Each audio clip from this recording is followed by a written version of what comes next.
Ya, halo sahabat tani, ketemu lagi bersama saya di dunia tani. Oke, sahabat tani, gimana kabar kalian? Tentunya baik-baik saja.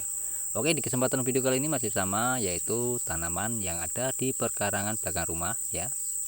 Berukuran 3 x 3 meter yang saya tanam banyak sekali, terutama daun bawang. Ini mayoritas daun bawang ya, karena banyak sekali daun bawang yang saya budidayakan secara alami ataupun organik. Oke. Jadi di video kemarin sudah saya bahas, yaitu tentang penanaman daun bawang, sorry ya. Dan untuk hari ini saya akan petik kangkung.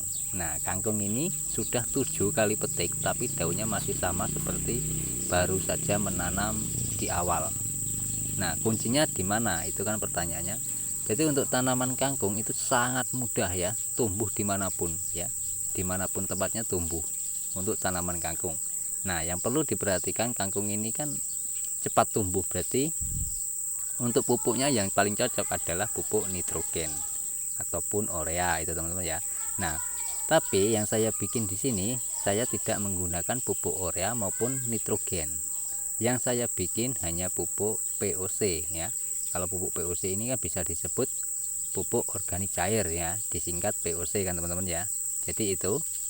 Nah, bahannya ini pun dari sisa tanaman, sisa daun bawang ya, daun bawang yang sudah tua, yang sudah kering itu saya kumpulkan, saya bikin pupuk, dan juga gulma. Nah, gulma yang ada di kebun 3 x 3 meter ini saya jadikan pupuknya. Oke, bisa dilihat ya, sawinya segar-segar. Bukan sawi, kangkung ya teman-teman ya. Kalau sawi baru berumur sekitar 2 minggu lebih sedikit saja tuh ya. Nah, untuk kangkungnya ini sudah 7 kali petik, tapi masih produktif dengan baik. Nah, berarti menunjukkan kalau pupuk yang saya bikin ini juga mengandung N yang tinggi, itu ya, karena pertumbuhannya tidak ada masalah pada tanaman ya. Kalau kekurangan nitrogen pasti tanaman itu tidak tumbuh dengan baik, bisa dibilang kerdil ya teman-teman ya. Nah, kenapa kok tidak banyak Pak penanamannya? Ya memang di lahan 3 x 3 meter ini ya, itu sebenarnya buat saya uji coba apa yang saya bikin untuk tanaman nanti hasilnya seperti apa. Itu ya teman-teman ya. Jadi tidak ada yang saya bohongi di sini, tidak ada. Jadi pupuknya dari gulma saya olah ya, saya olah. Dan juga di beberapa hari yang lalu pernah saya bagikan tentang pembuatan nutrisi ya, nutrisi dari bahan kunyit dan air kelapa. Nah, kunyit dan air kelapa ini memang sangat luar biasa efeknya teman-teman bagi tanaman cabai terutama ya. Kalau teman-teman ada yang mengalami cabai daunnya kecil ya, daunnya itu kerdil, boleh disemprotkan dengan nutrisi ini, mudah-mudahan ya sembuh.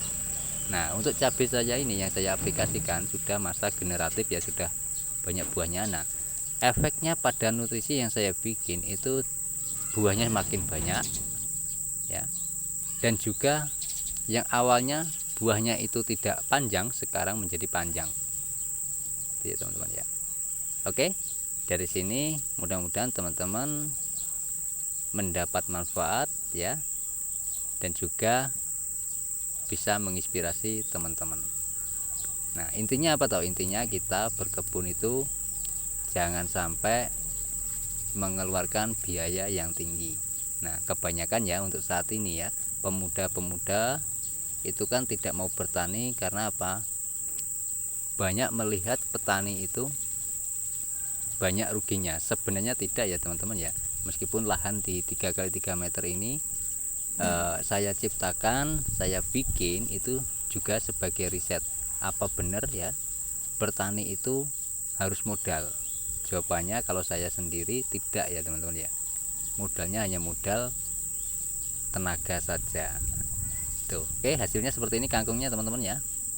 Nah, bagi teman-teman maupun petani-petani ya yang ada di Indonesia maupun dimanapun berada ya, kalau kita bisa berpikir secara jernih ya, berpikir secara positif, masalah pupuk itu sebenarnya tidak usah dipikirkan. Karena kalau kelangkaan pupuk ya, jangan sampai petani-petani kita ini terus kejerumus ke namanya ketergantungan ya, karena itu adalah permainan saja teman-teman ya, menurut saya pribadi begitu. Oke, nah sekarang saya akan petik daun bawang dan juga melakukan penyiangan teman-teman ya, penyiangan pada daun bawang agar apa, yang seperti yang saya bilang di video-video sebelumnya ya, supaya kelembapan itu stabil, tidak terlalu basah, karena daun bawang ini tidak suka air yang terlalu banyak tuh. Oke, untuk sawinya tumbuh dengan baik ya, itu baru berumur 2 minggu, ada yang 2 minggu, ada yang 2 minggu lebih sedikit ya, tidak serentak saya tanam teman-teman ya. Tuh boleh dilihat ya tanahnya. Nah di video beberapa hari yang lalu itu ada yang berkomentar, Pak, untuk NDPL nya di situ berapa, itu kan yang bertanya. Jadi gini, kalau masalah itu saya tidak terlalu paham ya, karena tidak tanya juga tidak ya teman-teman ya. Jadi intinya di dataran rendah saya menanam daun bawang itu ya, daerah Kalimantan kan daerah dataran rendah ya teman-teman ya, tapi tetap juga tumbuh dengan baik. Sawi juga tumbuh dengan baik ya, apalagi daun bawang ini biasanya kan sering ditanam di dataran tinggi ya, tapi saya menanamnya di dataran rendah dengan tumbuh dengan baik juga ya, meskipun hasilnya tidak seperti yang di dataran tinggi. Kalau di dataran tinggi bisa besar-besar teman-teman ya, karena apa, cuacanya di sana kalau malam dingin ya, kalau siang stabil seperti itu.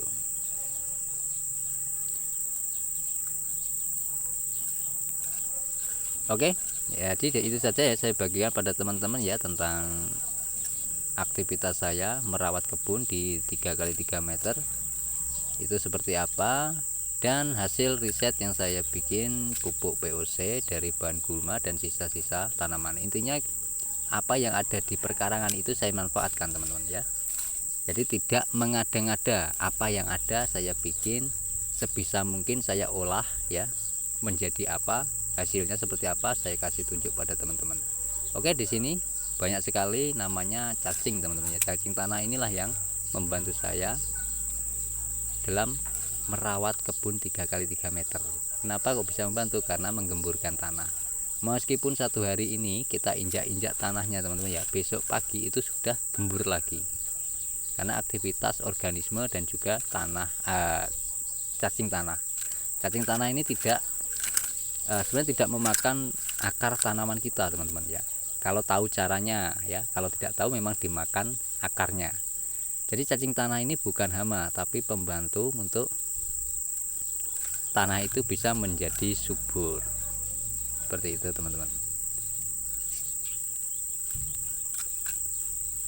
Nah, dan di beberapa hari yang lalu itu ada yang bertanya tentang tanahnya, Pak, itu tanahnya apa menggunakan media campuran seperti itu ya teman-teman ya. Jawabannya tidak, ini tanah biasa murni tanah ya. Kalau teman-teman ingin membuat media subur ya, tipsnya itu ada beberapa hari yang lalu saya bagikan di video yang lalu ya. Nanti akan saya taruh linknya di deskripsi teman-teman ya. Tanah yang subur kalau membuat media itu ada 3 bahan. Bahannya apa saja? Bahannya adalah tanah biasa dan arang sekam dan abu. Itu saja teman-teman ya. Itu sudah menjadi tanah yang paling subur dan bagus untuk tanaman apapun. Oke, itu saja yang saya bagikan pada teman-teman ya. Mudah-mudahan bisa menginspirasi teman-teman, dan juga tidak lupa bagi warga perkotaan yang belum memanfaatkan perkarangannya ya, sesempit apapun kita manfaatkan untuk bercocok tanam, karena banyak sekali manfaatnya. Yang terutama adalah tentang kesehatan kita. Kita makan makanan yang sehat itu ya, bukan makan dari makanan yang diproduksi dari kimia. Oke, itu saja saya bagikan. Saya akhiri, wal taufiq wal hidayah. Wassalamualaikum warahmatullahi wabarakatuh. Salam petani cerdas luar biasa. Terima kasih sudah menonton sampai selesai. Mudah-mudahan bermanfaat bagi teman-teman. Saya ucapkan salam dari saya, petani cerdas luar biasa.